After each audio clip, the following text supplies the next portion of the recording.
Hello, everybody. Welcome to the Rotoworld Football Show. I am Patrick Daugherty, joined by Mr. Kyle Dvorchak and Mr. Lawrence Jackson. We're going to be talking some tough rankings, which kind of is a misnomer at this point since every ranking is tough, since there are no good football players left in the National Football League. Like 5 total good players, 1 or 2 of them are quarterbacks. We're going to be talking some of the week's and every week's toughest rankings, guys like Zeke, Aaron Jones, Brandon Ayuk, some returning quarterbacks this week. But and two, check out our early rankings on our season pass tool. Lawrence and Kyle get those up on Thursday. I get mine up on Tuesday. But we will begin with Monday Night Football, which we are legally required to do. Otherwise, we would not be doing, because it was one of the worst games of all time. The Broncos somehow held their own beer, outdoing their touchdownless 15-12 Week 5 overtime loss to the Colts. This time they went to overtime again. Russell Wilson completed 3 of 11 passes for 15 yards and 0 touchdowns after halftime. And as bad as the Chargers were, Justin Herbert also had like an inglorious stat. He became the first player in league history to attempt 57-plus passes in a victory but not throw a touchdown. The Broncos remained far worse. And are you guys recovered? Are you okay? I will say, so I was going out to walk my dog earlier in the day before the game. My girlfriend was coming with me, and I left my shoes outside. So I went out through the door frame, started stepping my feet into the shoes, and held the door frame for balance. And my girlfriend didn't know I was holding the door frame. She closed the door and slammed the door on my fingers, like crushing my fingers in the door frame. And it was the second worst part of my day. So can you still type, by the way? Can you still work in the content mines? I think the good news is it hit all 4 fingers nice and evenly, spreading out the pain between them all, but breaking nothing. So they are pretty sore. But again, the worst was yet to come. Lawrence, I know you're kind of a family man. You kind of go to bed early. Did you even stay up for the end of this?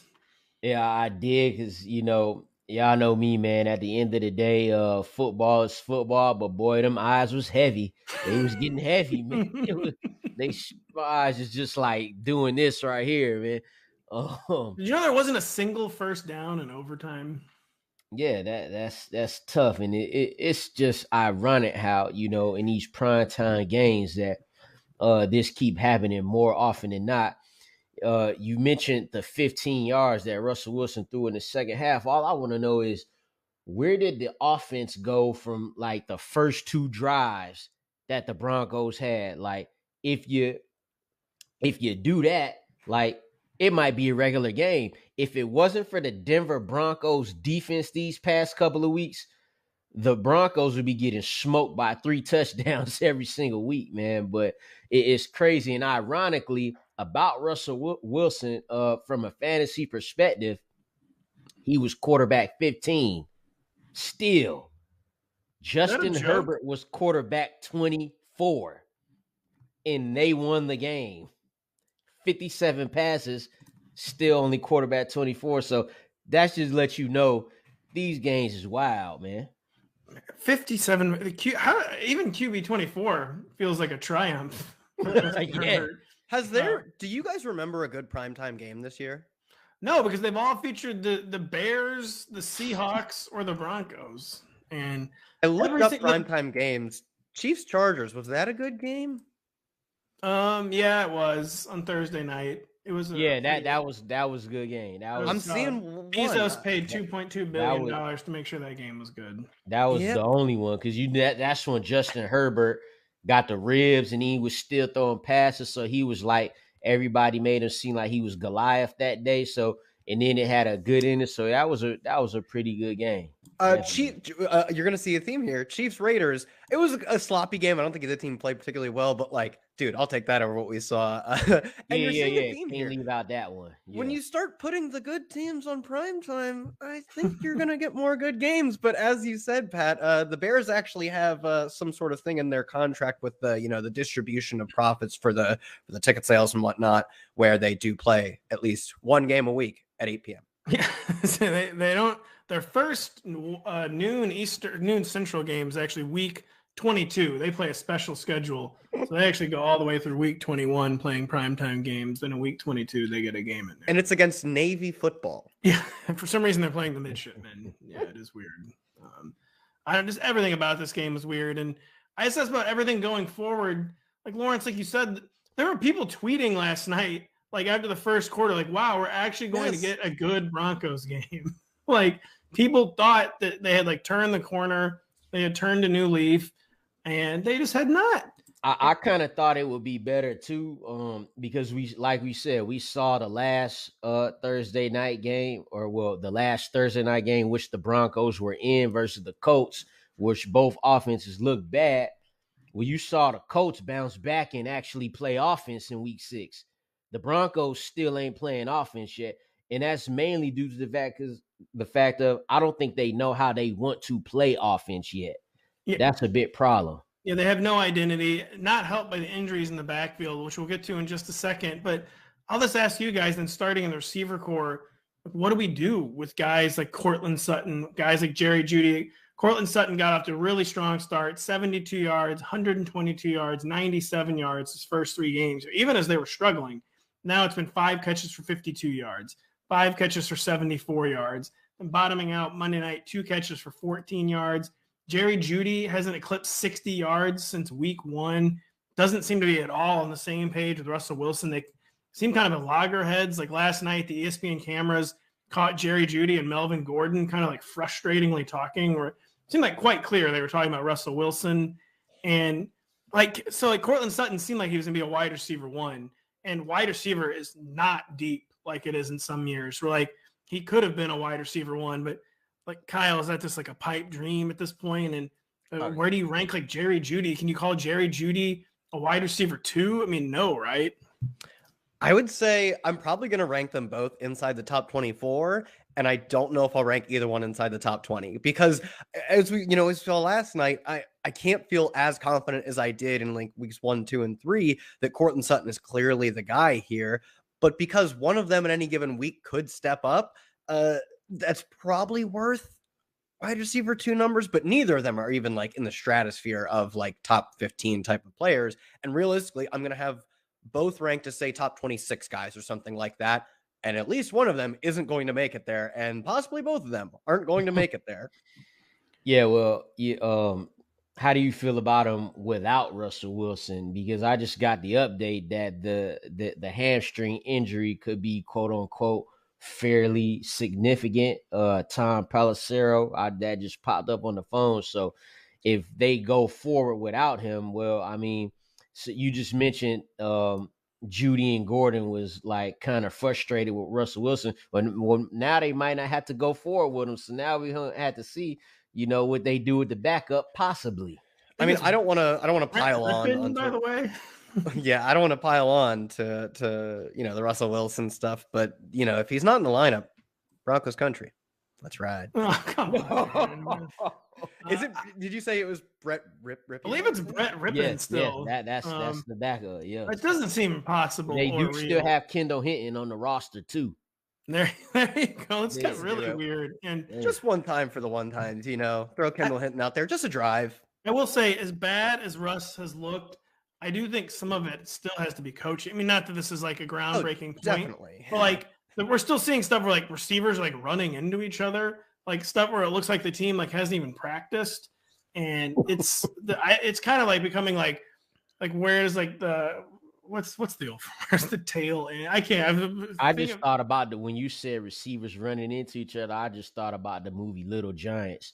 Remember when they had all the bad equipment at first? They using bicycle helmets to play football and stuff. Like that's what I thought about when you said that. Only 90s kids will remember. Kyle will not remember. Like, what is this? Kyle's never heard of Rick Moranis. They call me the Little Giant. Kyle, do you know who Rick Moranis is? Can you think of a single Rick Moranis film? No. You've never seen Honey, I Shrunk the Kids? Ghostbusters? You never seen Spaceballs? Who is he? No, okay, who is he in Ghostbusters? Just the little weasel guy that wanted to help out the Ghostbusters. Oh, I know the weasel guy who wants to help out the Ghostbusters. There we go. Okay, I've seen a Rick Moranis classic. Yeah, so there you go. But by the way, thank you for starting to talk, Lawrence. I was trying to think of an old idiom and I couldn't remember it at all. But it's hard to tell like if it's the coaching, if it's the quarterbacking, if it's both, like where one ends and the other begins. We just know it's bad, and that includes in the running game, where Melvin Gordon was essentially mothballed last night. I think he had 4 or 5 total touches. And I saw a lot of tweets to the effect like, wow, they're benching Melvin Gordon. But this probably had to have more to do with the injuries, right? He came in with neck and rib issues. Like, he looked frustrated, like he wanted to be playing. But I can't imagine they just benched Melvin Gordon and decided Latavius Murray was better. I mean, like, obviously this will be a he said, he said in the NFL, it's a he said thing. But it, like, he said after the game, he's like, no, I could have played. Like, obviously most players, even if their legs are falling off, will tell you they could have played. But, like, Dustin Hopkins really put that to the test. Also, exactly. We saw an instance in this game where a player in no uncertain terms should not have been playing, and he was. So if Melvin Gordon, he wasn't even like, I was banged up, but I could have gone out there. He seemed to indicate that he could have played.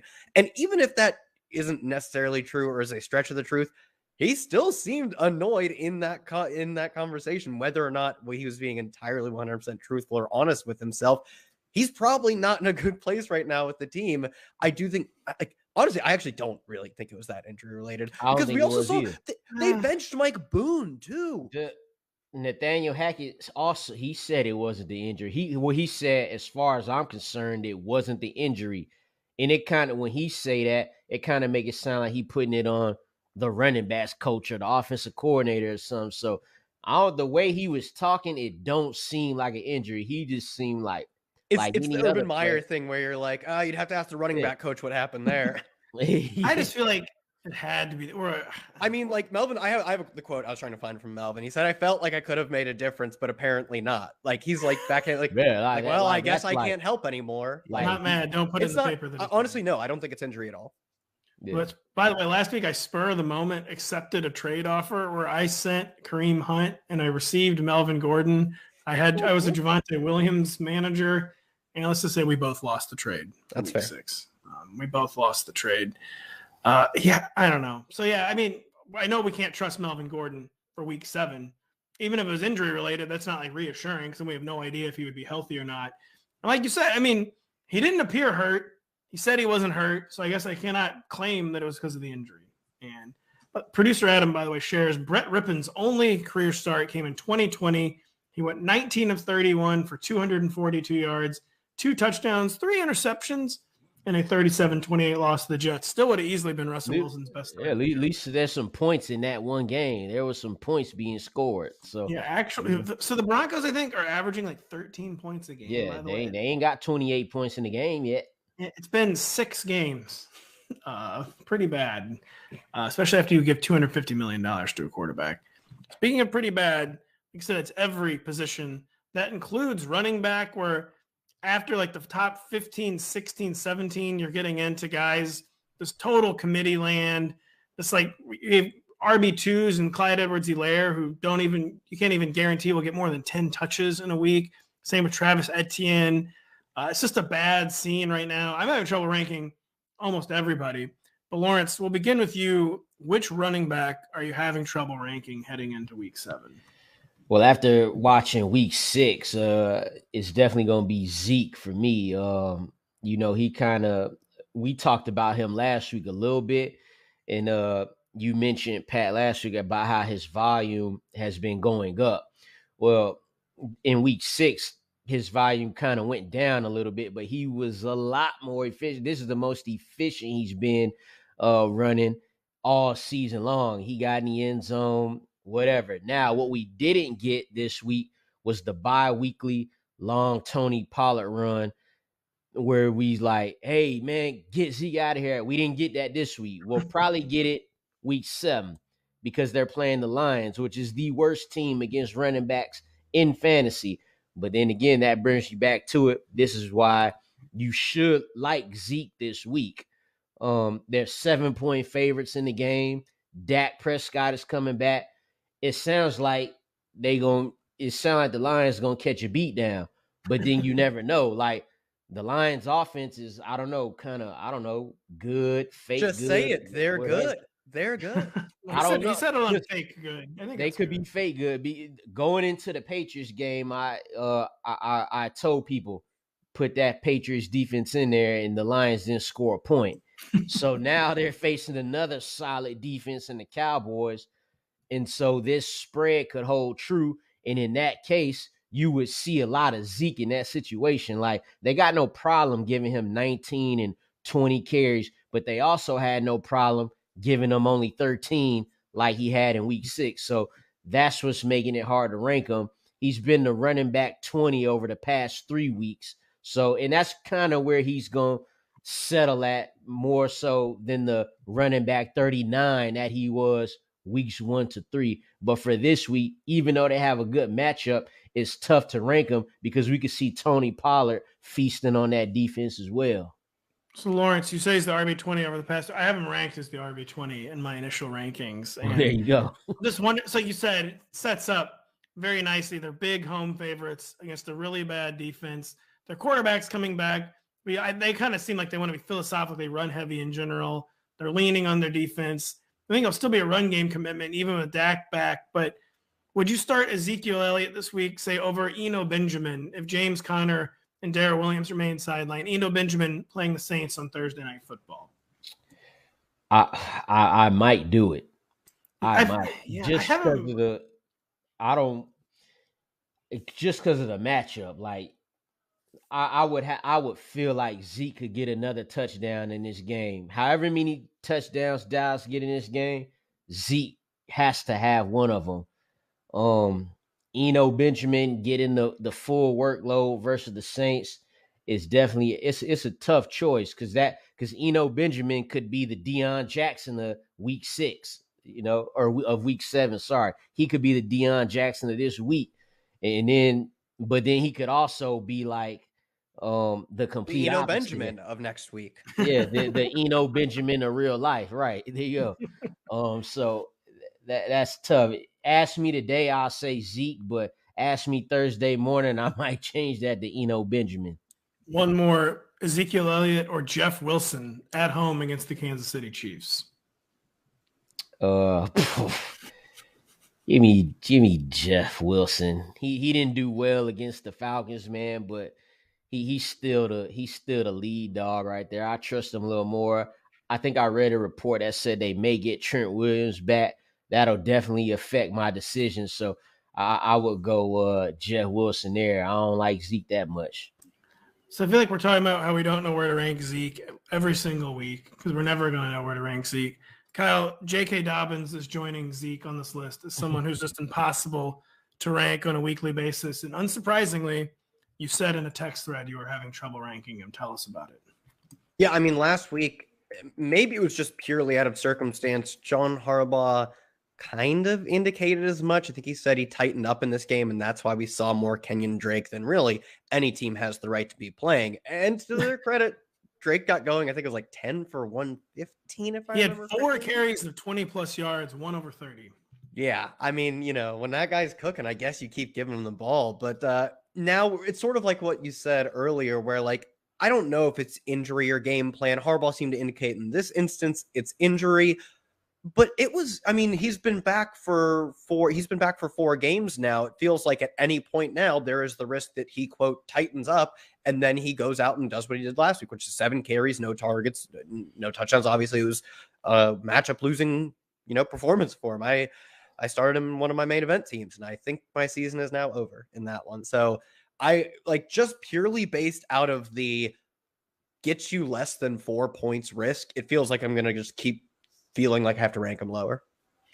I've got him out of the top 30 at this point, and J.K. Dobbins has only cleared 10 touches in 1 game, and that was that Bills game where I think it was Justice Hill behind him got injured. Correct. And they're forced to give him 17 touches, but other than that, it was 9 touches against the Patriots, 8 against the Bengals, and then 7 against the Giants. And I don't even know. For all I know, J.K. Dobbins thought he could have kept playing Sunday, but I talked about with Melvin Gordon, maybe the Broncos staff just didn't think he was healthy enough to contribute quality touches.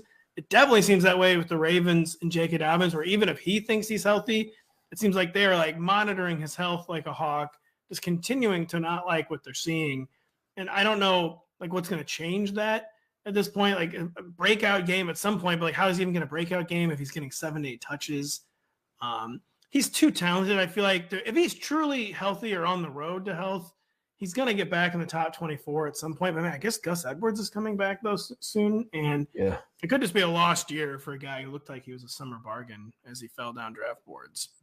Yeah, there was some good holes being built there at times during that Ravens and Giants game. So when Kenyon Drake ran his longest touchdown run, like I feel like J.K. Dobbins would have broke through that and had like a 40-yard gain. I don't feel like he would have completed the deal like Kenyon Drake. He's faster guy, but they said the knee tightened up. It's a scary start no matter who they're playing, and this should be a good matchup for J.K. Dobbins. But you don't know, like you said, Pat, you don't know if he's gonna get 7-8 touches or he could get 14, but you don't know. Then Gus coming back, so it's rough. Yeah, it's unfortunate. Even if there's theoretical upside there with J.K. Dobbins, especially in a matchup with the Browns defense that just has not been good against anything, allowing the fourth most fantasy points to running backs. You just can't take the risk with J.K. Dobbins right now. And real quick before I move on to receivers, do we have thoughts on Aaron Jones? Because talk about someone where I don't know where to rank, where the talent is too established to drop him out of the top 20. I mean, the role should be too good to drop him out of the top 20, but they insist still on treating this as like a 50-50 committee. Even though A.J. Dillon, you can be a bruising change of pace back when you play an explosive offense, and defenses have to respect the pass. It's not the case this year. He's not busting big plays. He's not getting good looks, but he's still getting the ball. And it's like cannibalizing Aaron Jones, who for some reason is not catching any passes. And I mean, do you guys still feel comfortable calling Aaron Jones a high-end RB2? High-end? No, not even okay. close. Yeah. Like, okay. It was like, I thought you were on point where you said, like, I don't think you can drop him out of the RB 20 or 24, whatever your range you said. I actually would consider it, but now that we have bye weeks and running backs are banged up, I probably won't end up doing such a thing. I really think the problem is the Packers suck.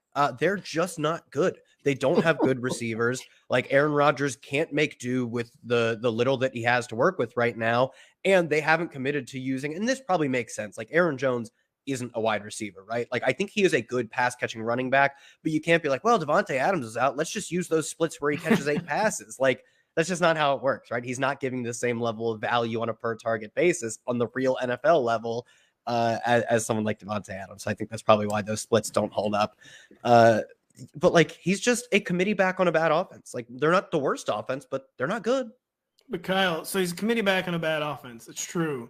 But like, and so like in theory, I want to like drop him down to like low end RB2. But like here's the competition for week 7. Do you rank him or maybe a returning DeAndre Swift against the Cowboys higher? You do go Swift, okay. Damian Pierce against the Raiders. Pierce. Raheem Mostert against the Steelers. That's a good one. I think Mostert, but we're in the range. We're in the right range probably. David Montgomery against the New England Patriots. Dave Montgomery easily gets every touch. It's true, man. And that's wild too, especially they got Khalil Herbert. It's not all bad. I actually wrote about Aaron Jones in my stock up, stock down. I wrote his stock is up. Psych, I'm just kidding. His stock is his like, stock wow. Tell us about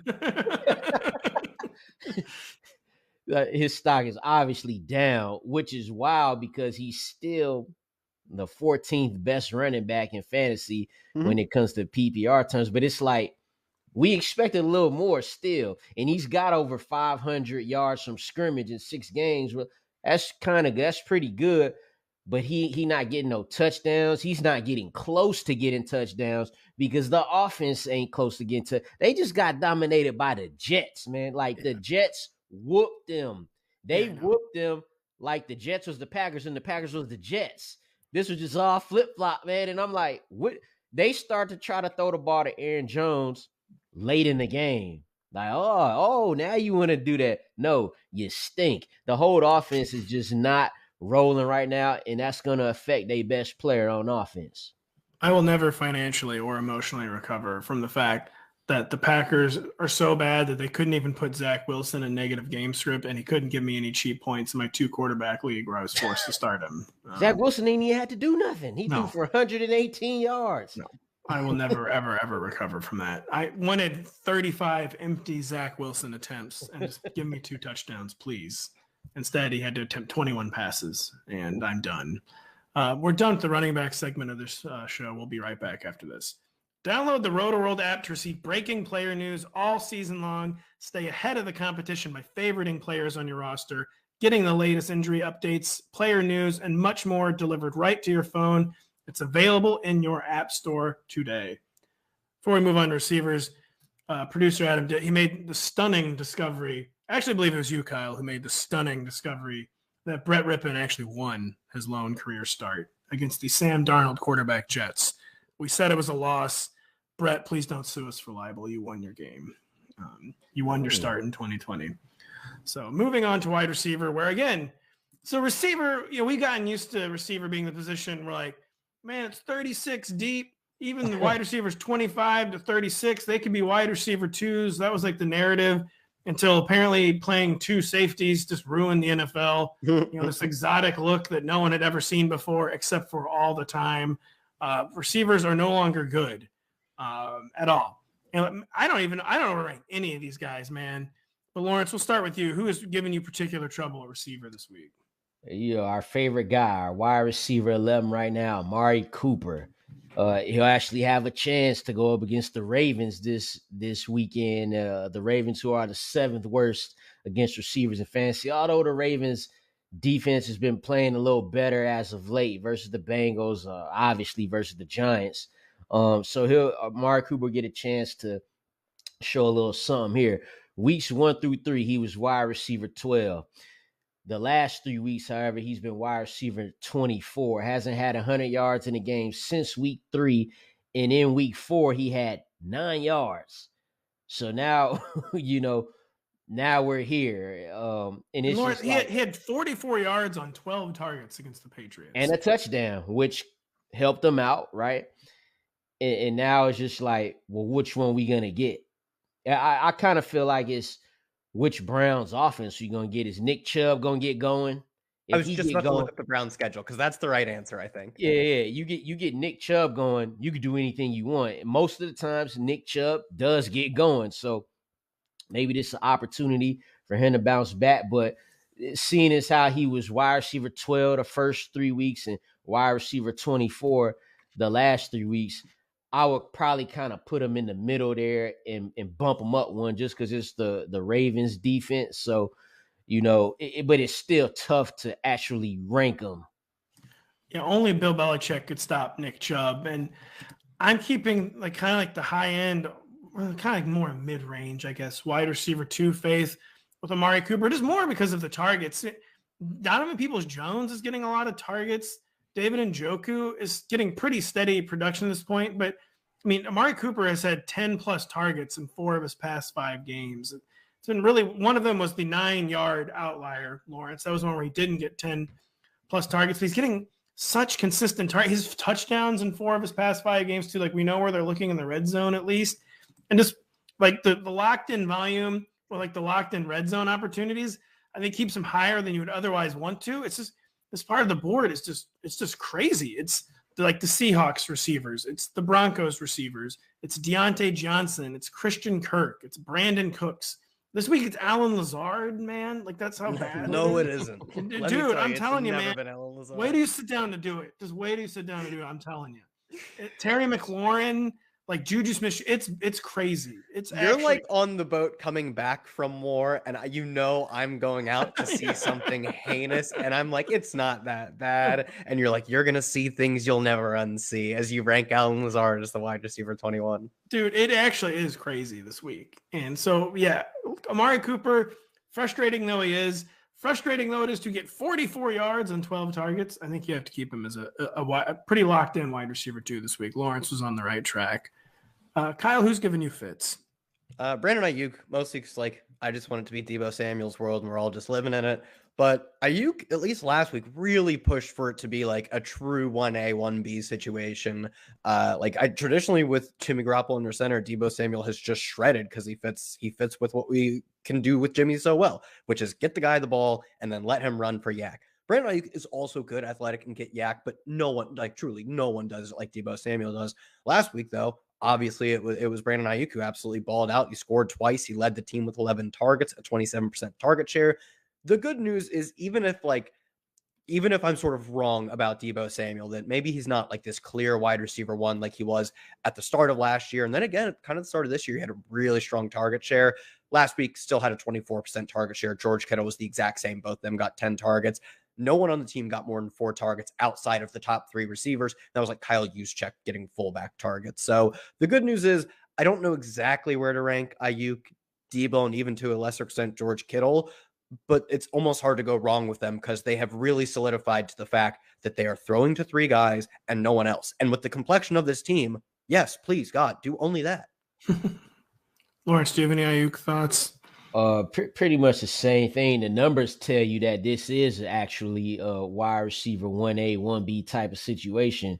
Deebo's got 2 more catches, 20 more yards, and 1 less touchdown than Brandon Ayuk. So, I mean, that would definitely make it tough, especially when, some people had Deebo Samuels as a top 5 receiver, and he can give you that type of week anytime. But Brandon Ayuk has the talent to do what he did anytime as well. So it'll definitely get the gap may be closing just a tad bit. And now Ayuk is starting to show what he really could do. It might feel point chasey to some people, but I do have Brandon Ayuk as the wide receiver 24 this week and may end up getting him higher just kind of for the reasons you guys outlined, but also just because of the game environment. It's the early total for Chiefs 49ers is 48.5. The 49ers are not going to be able to park the bus. They weren't able to park the bus against the Falcons of all teams and finally had to up their passing volume. So it's not going to be one of those days where Jimmy Garoppolo gets to attempt 19 passes and they lean on Jeff Wilson. Like, I agree, but we're canceling you for soccer references. So. Sorry. I was like, I hope park the bus doesn't mean something else. And I was like, yeah, it's in soccer when you just sit on the ball, take the air out of the ball, and make for horrid. It's what television. Bad teams do. Bad teams park the bus and play to go 0-0. And bad teams also lose to the Falcons. They do. So the 49ers. They might just, a little bump in the road for the Niners. I mean, what the Falcons were going to do, they was going to cover that spread. They was going to do that no matter what. Never a chance they weren't covering. When it was 28-14 in the fourth quarter, I text one of my friends like, they're going to lose this game, but they're going to cover. What do you know? They win the game. Yeah, winners win, champions cover, man. That's just as simple as that. Arthur Smith is winning a championship down in Atlanta.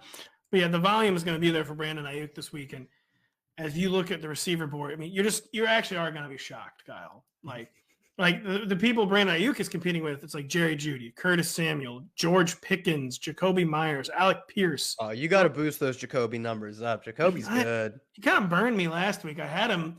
I kind of went higher. 460. Yeah, it didn't I had him as like the wide receiver 21, 22. I probably do need to get him boosted up there again. Jacoby Myers and Devontae Parker are both top 10 receivers with Bailey Zappi. Is that how you say it? I love it. That's how we got to say it from now on. By the way, Adam reminds the Falcons are well on their way to winning a championship. They're undefeated against the spread. So Arthur Smith knows what's actually important. Yeah. I forgot I had some receivers I want to talk about, and it's because where on God's green earth do you rank the Pittsburgh Steelers wide receivers? I don't know. I'm keeping Deontay Johnson in the top 20 just solely because of the volume, because Lord knows he's not producing at all, not doing anything worthwhile. And it's a weird situation. I ran out 3 Steelers receivers, like basically in the top 30, which I feel like as I dive a little more into the data, that can't possibly hold. Especially if it's Mitch Trubisky. But I mean, Chase Claypool has really come on over the past 2 weeks. George Pickens, has really come on over the past month. There's still so many targets for Deontay Johnson. I mean, Kyle, do you have any thoughts on the Steelers receiver core? I mean, it's a hard receiver core to have thoughts on because it's just so confusing, especially with the quarterback chaos mixed in. Yeah, I think we saw, I mean, this is such like a meaningless comment, but we did see that they said that if he clears concussion protocol, Kenny Pickett will start. Like, obviously that's huge. True. Yeah, exactly. but I think it does. And then I think he said he'll be a full participant in practice. I don't know if it was today or just some point this week, but I think we'll get him, which is good. Yeah, it sounds like that is. You might have 3 Steelers in the top 30 if Kenny Pickett actually plays. Yeah, I mean, Kenny Pickett I'm gonna outside keep of the Clay out of it. Chase Claypool, I'm keeping him out of it. I kind of agree. I think that I don't know. I think that if you are just looking purely based on talent, I'm going to bet on George Pickens over Chase Claypool. And if you're looking at volume, one guy, obviously, Pat, as you harped on, sticks out, Deontay Johnson. And it's not just volume in a 2-game sample with Pickett or in the early season with Trubisky. Every quarterback who's ever stepped on the field with Deontay Johnson says he gets open, targets him a lot, and then he drops half of them. That's just God's plan for Deontay Johnson. So I play guys who get a lot of targets, and Kenny Pickett has been good. I know he's got a lot of turnovers, but not even all of them are all his fault. Like one of them was a dude like Chase Claypool. You got to win a 50-50 ball. You're 6'4" and 230. You're a giant human. Come on. And another one in top 30. Yeah. He's as big as Calvin Johnson. Maybe it's really a 50-50 ball.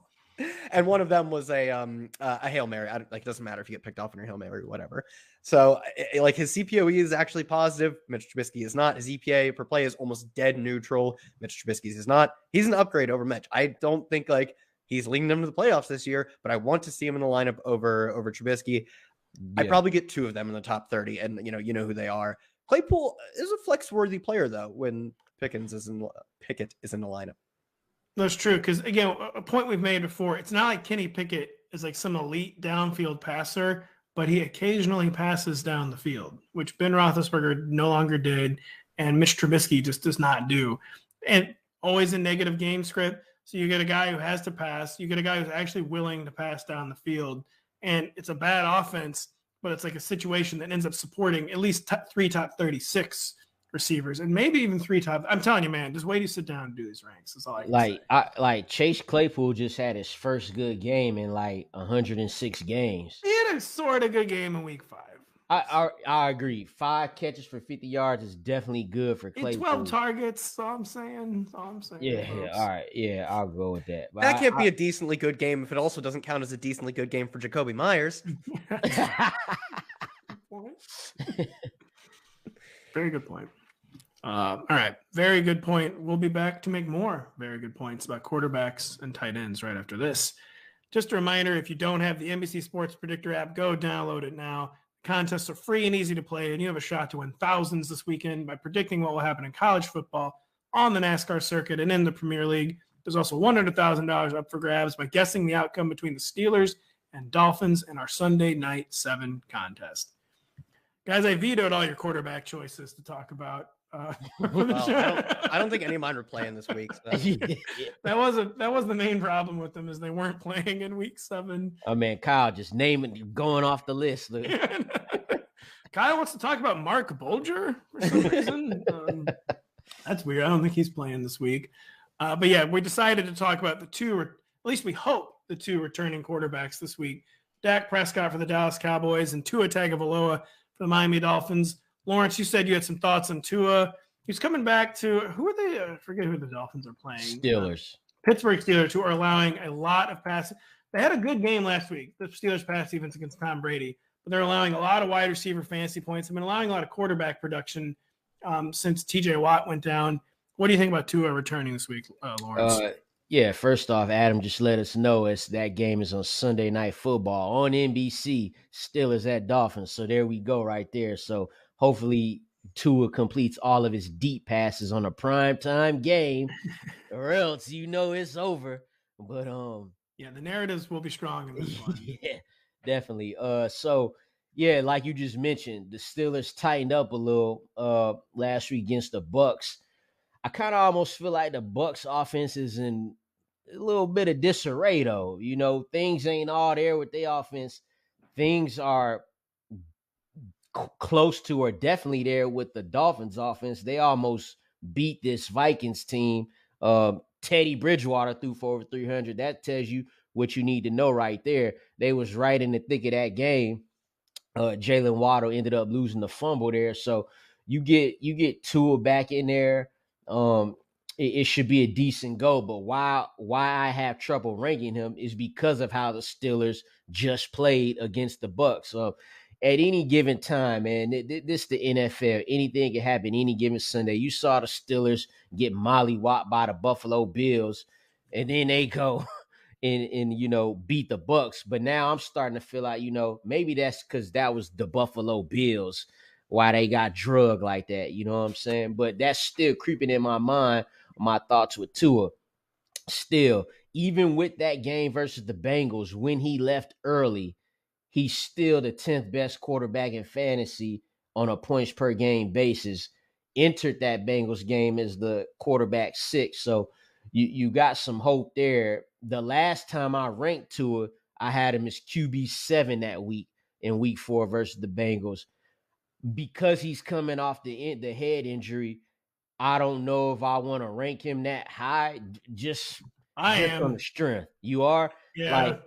Like I don't think the Steelers is going to do that. Like there's no TJ Watt. I don't know what's up with Minka Fitzpatrick. They got these backup cornerback. Like handling, Tom Brady. All you got to do is get pressure on Tom Brady. That tears everything up for that offense.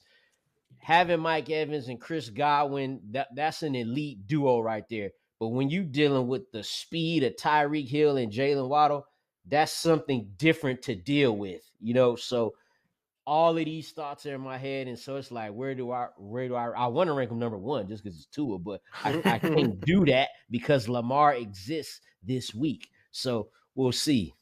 Yeah, it's kind of an interesting injury game to monitor because I think Waddle busted up his shoulder on like a final. I didn't watch that game, but it was a final play where like someone landed on him or something. He's definitely at least hurt right now. Not sure if it's not playing hurt. But then Lawrence, as you noted, Steelers are down bad in their secondary. They're without 3 corners and Minka. Obviously, that's compounded by the fact that they're not able to get pressure as easily without TJ Watt. So even if they're without Jalen Waddle, like Tyreek Hill might be alone enough to absolutely blaze against this team.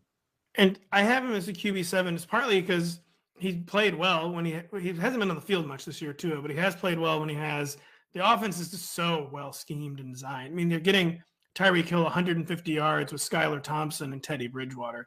Tyreek Hill, by the way, is almost 60% of the way to his 2021 yardage total already. He was almost 55% of the way to his 2020 yardage total. He's over 80% of the way to his 2019 yardage total. That was only in 12 games. So he's only played 6.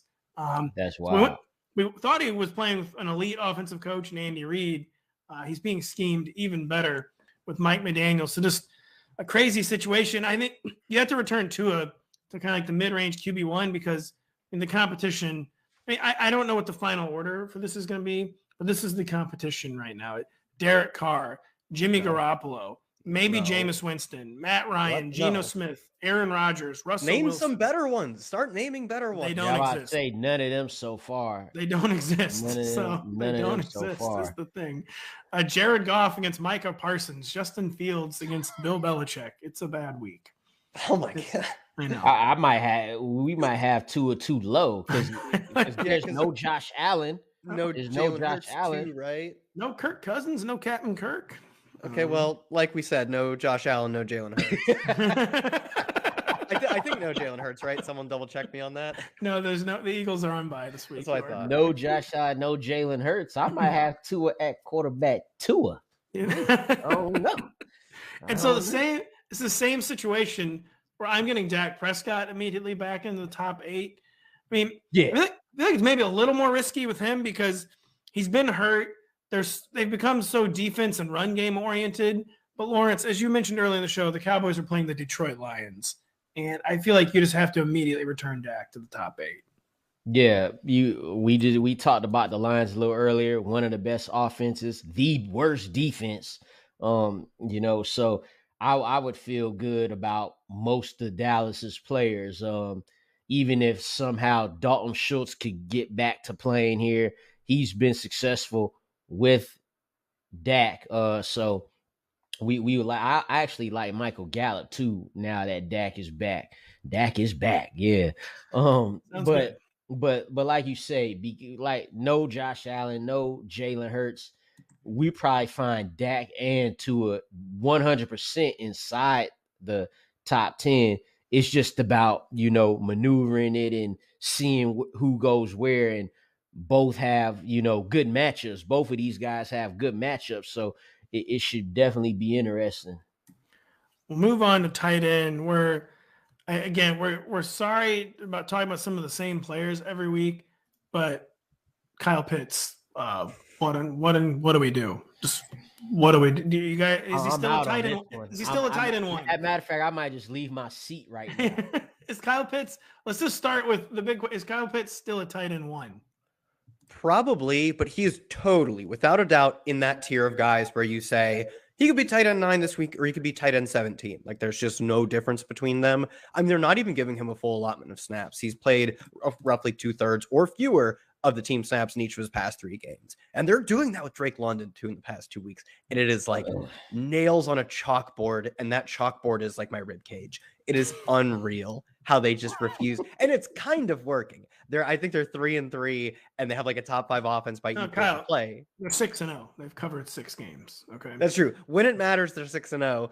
On the meaningless NFL scoreboard, they're 3-3. They've only won games when their opponent scores 2 or fewer touchdowns, to be clear. There is a very clear recipe to beat them, and it's score points. But a few of their opponents have chosen not to do that. I don't know why people were so happy when he scored that touchdown. I want the touchdown, but I want him with 166 yards. Yeah, didn't he catch like 3 balls for 19 yards? Yeah, I think about that. 3 targets. I think it was literally his 3rd 19-yard game of the year. It's not a joke. He's hit exactly 19 yards 3 times. You tell me this guy's gonna get a touchdown, I'm gonna think he's doing a hell of a lot better than tight end 10 for the week. I put him at tight end 8 for the week, and that was me just being a homer right there. It actually ended up being close.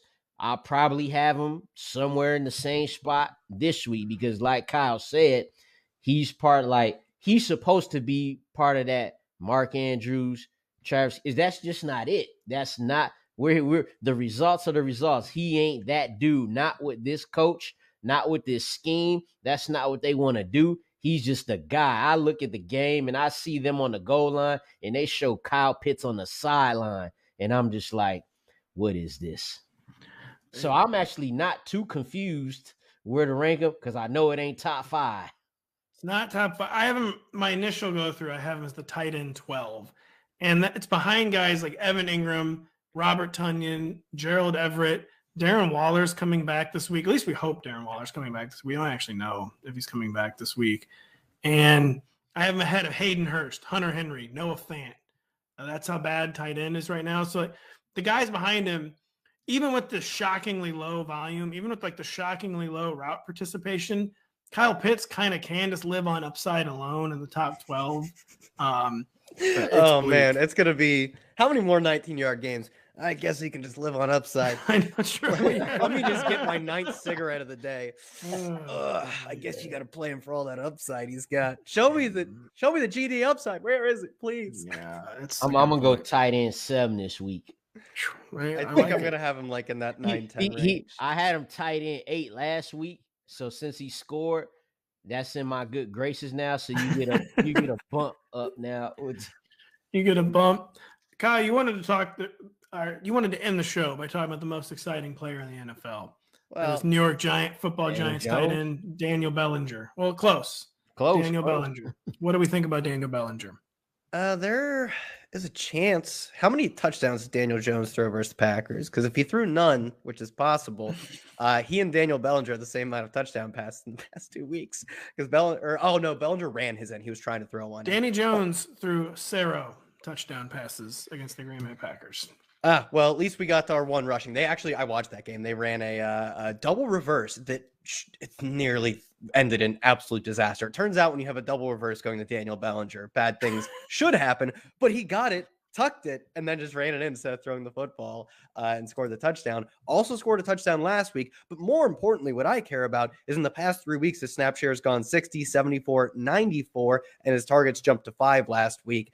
I mean, this is not designed to be a high volume passing attack, but when their receivers are like Richie James, Darius Slayton, and getting slot only Wan'Dale Robinson back, like Daniel Bellinger on every single snap, essentially, he has to be in that conversation of guys you're disgustingly choosing between as your tight end, as your starting tight end, but as the tight end 12, 13, 14, 15. He's in the top 18 for sure and he could easily be in like the top 14, 15. I kind of want to get him into that top 14 range. No, it makes sense because, again, the competition's like Noah Fant, Dalton Schultz, if he plays, Pitts. Mike Gesicki, Kyle Pitts, of course. So, yeah, Bellinger, you can't ignore the snaps. You can't ignore the routes. Even it finally has something of a yardage floor. I mean, he's getting like 30 or 40 yards a week, which is gross, but it's higher than Kyle Pitts' floor. Yeah, it's bad. Raymond Summerlin, by the way, was all over Daniel Bellinger this summer. Kept asking why I didn't have him ranked, and then I did finally rank him. I remember this, actually. He was right. He was right. We were right about everything we discussed on today's show, so it's a good time to end it. Good stuff. What do we have coming up this week? Starting with you, Lawrence. Yeah, so I got my optimal flex plays coming on Wednesday. Thursday, me, Kyle, Von Darzell got the pregame show Thursday Night Football. And also the rankings on Thursday as well. That's about it from this side. We already have stock up, stock down on the website too, so check that out. Yeah, definitely. Kyle, what do you got going? 32 stats by the time you hear this. We'll have dropped 32 stats to recap week, what is that, 6? And we paid for the SEO ads for it to be called 32 stats for the entire season. We already have the down payment on it. So even if there are teams on bye, I'm still going to call it 32 stats. So check that out. Check it out. Yeah, you got a lot. You got a lot. Aren't you doing like 4 live shows? Well, Lawrence dropped one of them. One of them is on Mondays. And I'll be back on to talk about I have a second chance to preview my work again to really boost my ego when we're on Thursday for the preview show. So Thursday, the preview show with myself, Patrick Crane, Denny Carter. I'll have the rankings coming out Thursday. Check out the waivers podcast with Denny. It's still got some valuable information in it, even if waivers have already run. And yeah, the preview show Thursday evening. We hit on every game for week 7. There are 4 teams on bye this week. So yeah, check it out. Just endless great content over at Rotoworld, NBC Sports Edge. So for Lawrence, for Kyle, I'm Pat. Thank you for listening. We'll be back later this week. Hey, it's Matthew Berry from NBC Sports and Rotoworld.com. Just want to thank you so much for watching what you just watched, or at least being too lazy to click out of it after the autoplay just kept it going. So either way, thank you so much for just letting it scroll by your screen. And now I'd like to ask you respectfully, please subscribe to the NFL on NBC YouTube channel for the latest NFL news, fantasy headlines from Rotoworld, and betting analysis from NBC Sports Edge.